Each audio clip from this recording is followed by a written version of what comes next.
Hello guys, today I'm gonna do my first top 10 and there's gonna be top 10 characters that can beat in solo the Dragon Ball Super multiverse. And this will be including Zeno, the Grand Priest, User Master and current Master Ultra Instinct Goku and so on, literally everyone. And yeah, and this character is gonna include characters that I chose that are extremely downplayed by the Dragon Ball fan base and should get a little more lighting, and some characters that are not known that I will show later. So yeah, enjoy.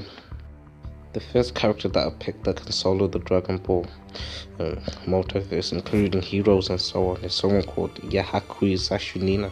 It comes from from a recent anime called Kado, the right answer. I couldn't find any scans for him because the anime is not really popular, so there's not going to be a wide variety of scans on the internet like you'd get with Dragon Ball. So I'm going to be stating what he has done and the statements of his powers and how powerful he actually is. So to begin, he comes from this world called the Anisotropic, which is a realm of 37 dimensions, and he can manipulate the Anisotropic to his will, so he can manipulate higher dimensions up to 37 dimensions overall. He can simultaneously exist in all 37 dimensions at the same time, as he stated that the humans of Earth and the three-dimensional humans exist in the third dimensions, but other parts of them extend into higher dimensions, and he's shown the ability to be able to manipulate parts of them from extra and higher dimensions. So he's at least so his powers are at least 37th dimensional.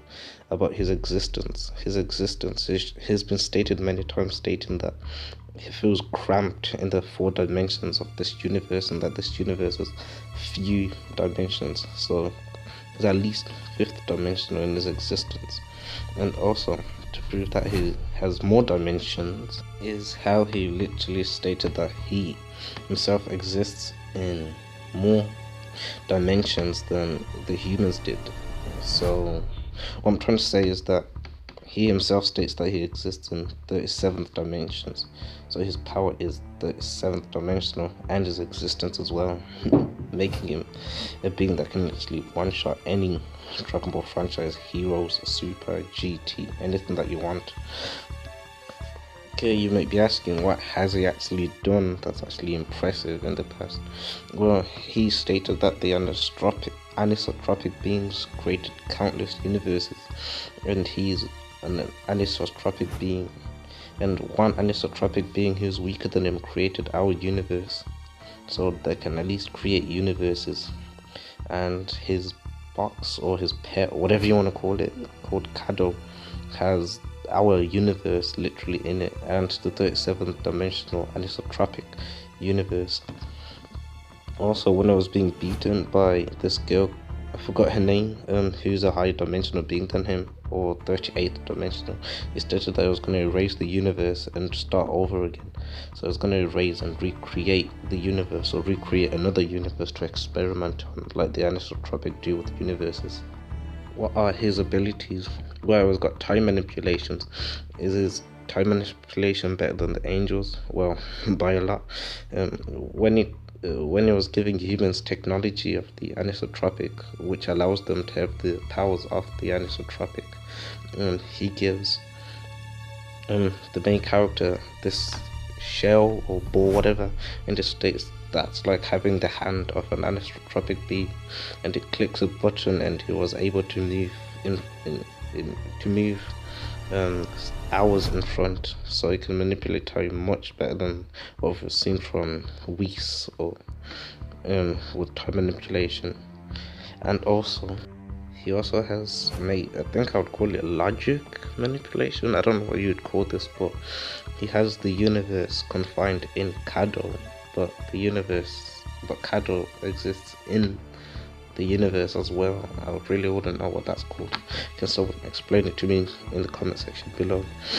And also, he has a lot of hacks, and one important one is he can't be harmed by anyone that doesn't use God, Cosmos, or whatever it was. So yeah, if you want more about his hacks, talk to me down. And since he's a being existing in 37 dimensions, he would be 33 infinities of speed above anyone Dragon Ball has ever seen or have gone. So really, not even a question here. If he's faster, he would stomp. And also he has duplication, where he can duplicate the people as many times as he wants. So he could, for example, take the Grand Priest and Zeno and duplicate them hundreds of times over and make them fight against the originals. And it's been shown to actually have no limit, as when Yahaku stated that he can do this as many times as he wants until he gets it right. So I can literally duplicate Xenos until the end of time if it pretty much wants, and create an entire army of infinite amount of Xenos to solo the Dragon Ball franchise if needed. For his speed, well, a inexperienced anisotropic being was able to cross the universe in seconds, and those are just playing around and trying to see every planet and galaxy. So a casual speed for anisotropic is being capable of crossing the universe faster than the expansion of the universe while playing around, so at least in the millions to billions of times faster than the speed of light. He also has teleportation and reality manipulation, of course. Now going 31 infinities below Yahakui is Superman. Yes, Dragon Ball fans, Superman. Not just any ordinary Superman, but strange visitor Superman. And I'll explain how solo the Dragon Ball franchise before you Dragon Ball fans start going on a rampage again. In this scan will show that Superman's strange visitor is capable of moving to the fifth dimension at will, to the realms of people like Mr. Mixo-Picklet. And there's other feats that are greater than this, which I'll get to now. He was capable for a second of going into a dimension that was beyond the fifth dimension. It could be the sixth or the seventh, but this at least puts him at high fifth dimensional and don't went to sixth dimensional, because even Mr. Mixo-Picklet was stating about how amazing that dimension was. This may surprise a lot of you, but Ichigo is also on this list of being capable of soloing Dragon Ball Super. But many people may ask how Ichigo by most YouTubers is only planet to multi-planet level, but that's actually people that ignore certain statements and ignore what's stated in the manga. And here I'm going to show you what's actually stated in the manga that many Dragon Ball fans don't like to ignore or put under the rug so other people don't use. So here we go. To begin with, Aizen was stated that he was on a different dimension, a higher dimension than Shinigami and Shimens, who are three-dimensional, making Aizen fourth-dimensional, and Ichigo was on his level. So Ichigo's at least fourth-dimensional, well, not at least fourth-dimensional full power. And before people say how is he fourth-dimensional, well, Aizen states that to him, humans are like 3D, are like comparing a 2D being to a 3D being, him being the 3D beings and humans being the 2D beings. So yes, Bleach characters have hit fourth dimensional, so I don't want to hear people downplay that they're only 3D multi-planet level beings. The next one is how the Soul King was capable of keeping a realm that's infinite in size from crumbling away into non-existence. And we know that after after Yhwach stabbed the Soul King, he took his powers and everything. So the Yhwach essentially became the Soul King, and Yhwach destroyed Ichigo's sword, so he wouldn't go bankrupt because he was scared of Ichigo's power. So Ichigo was able to terrify a being that by his existence alone could decide the fate of a realm that is infinite. Yeah. My next input into the list is Gurren Lagann, well, Super Tank on top of Gurren Lagann, and he should be an obvious person that could solo anything in Dragon Ball, but fans still love to downplay him to only universal and ignore literal statements in the anime, in the movie that puts him far beyond this level. So let's start. First, we know that the anti-spiral can control this extra or fourth dimensional space where it holds people prisoner. Maybe more dimension, but I'm gonna go with the fourth. And well, Simon after being trapped in it, was able to absorb this extra dimensional or fourth dimensional space and make it into a tiny mech. This tiny mech was nothing compared to Super Tengen Toppa Gurren Lagann, who had transcended into a dimension that was of 11 dimensions. Well, it was a universe that was created between the membranes of the 10 and 11 dimensions. He has the ninth sense, which makes him a higher dimensional being, and he also created a realm that is infinite in size. And I think it was someone else or him with just a portion of his power was able to create a kingdom that was infinite in size. So it's at least multiverse. So his in the multiversal plus ranges. He in speed. I'm kind of recording this late at night, so for the rest I might just state the feats without showing you the scans. If you want the scans, you can ask in the comment section below. And after it hit Hades, it was capable of one-shotting God cloths, and we know that one gold cloth alone has the same durability to tank the power of a Big Bang, and Hades was capable of one-shotting 5 of them. And with his sword, he was capable of one-shotting 5 God cloths. So yeah, and Port on Google Plus stated that God cloths could be anywhere from multi-universal to multiversal. So Hades is at least one-shotting multi-universal to multiversal beings without even trying, and he also one-shot and beat and broke the armor of Athena, who is a literal god herself. Thanatos, who is massively weaker than Hades, was capable of toying around and breaking the armor with a gold cloth, making him at least universal. By universal, it would more likely be multi-universal, since Paul has scans that the Saint Seiya universe is 10 times the size of a normal universe. So breaking the cloth off a gold cloth would be the same as busting 10 universes essentially. And someone like Thanatos, who's massively weaker than Hades, can break the armor of a being who can tank 10 universes. And moving on, what's his name now? Loki was capable of fighting him and toying around with 12 gold cloths, and he was capable of blasting their attacks, and he was also capable of blasting attacks of 5 gold cloths at the same time, making him at least multi-universal. Paul accepts that this Hades is multiversal and is weaker than Loki is multiversal and Loki is weaker than Hades. So yeah, you kind of get an idea of how powerful this guy is. In travel speed, well, scaling from the heightened bronze cloth that were able to travel his own universe in about 5 minutes, which was capped at around 900 I think it was sextillion times faster than the speed of light. And in reaction and combat speed, the likes of the gold cloth can react to a chain that can cross the size of 10 times our universe in seconds, and can react to such speeds.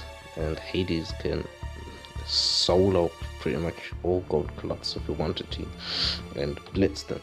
So his pretty much speed is far dwarfs the sextillion, and probably immeasurable, probably infinite to be fair, since he is a high dimensional being.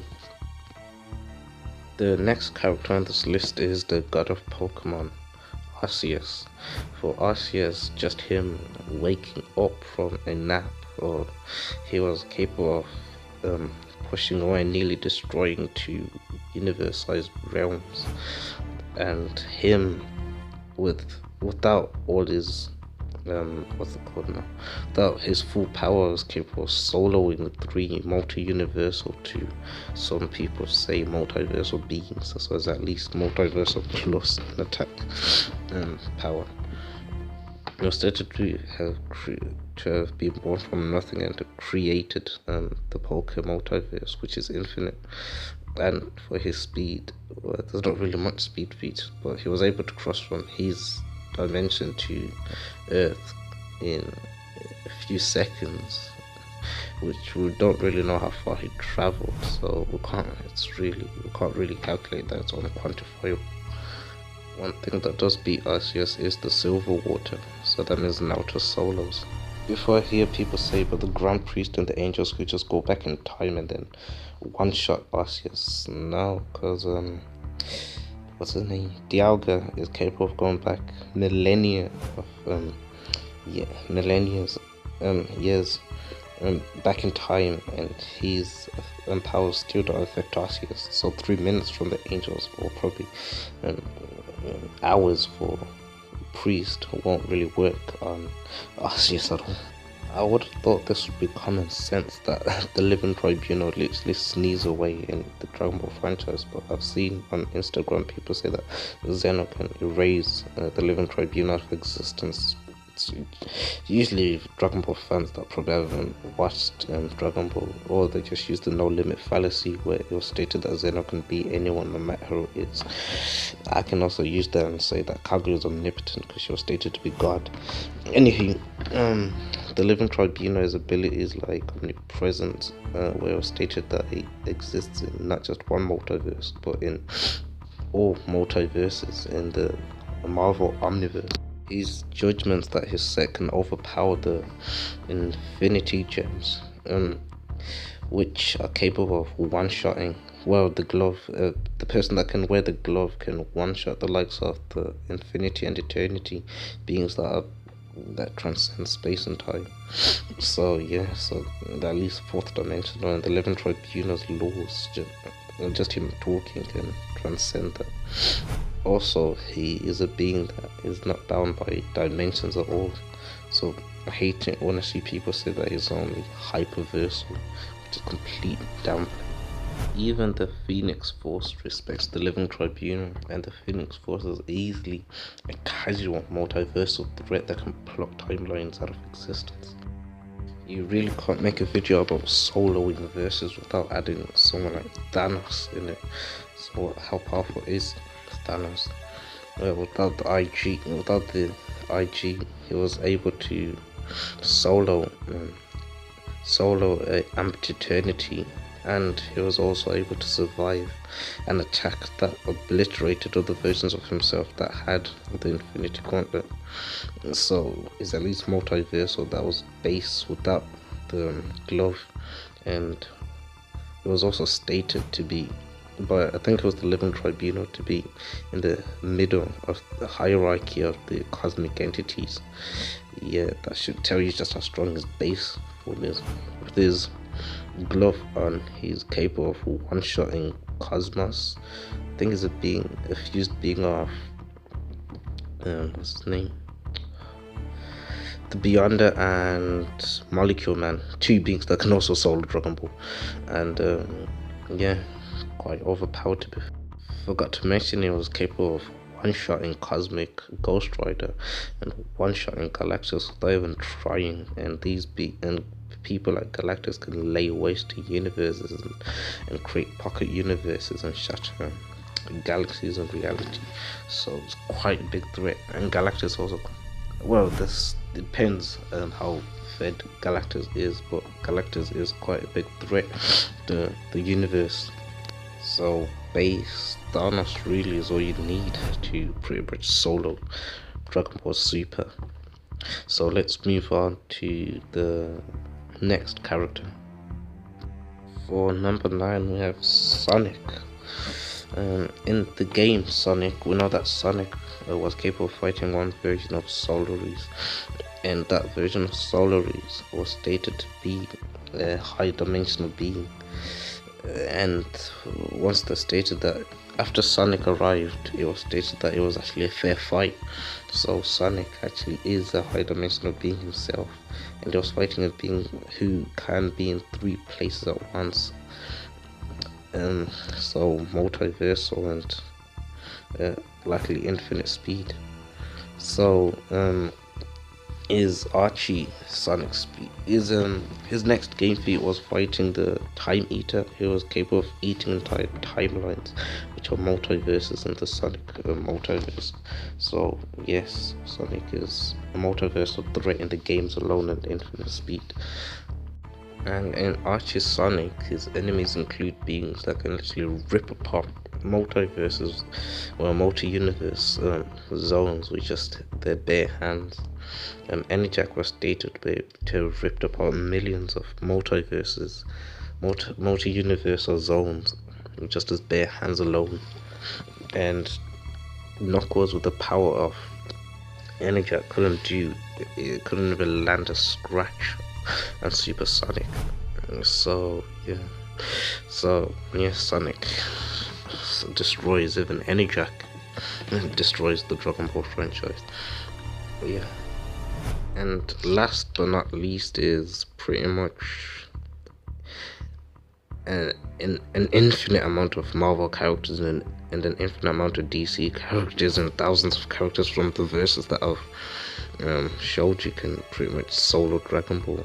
Just because I've picked the main ones that are more known out there, but they have characters in these respected verses that can pretty much sneeze away Dragon Ball like it's a fly. So thank you for watching, and please subscribe. Thank you.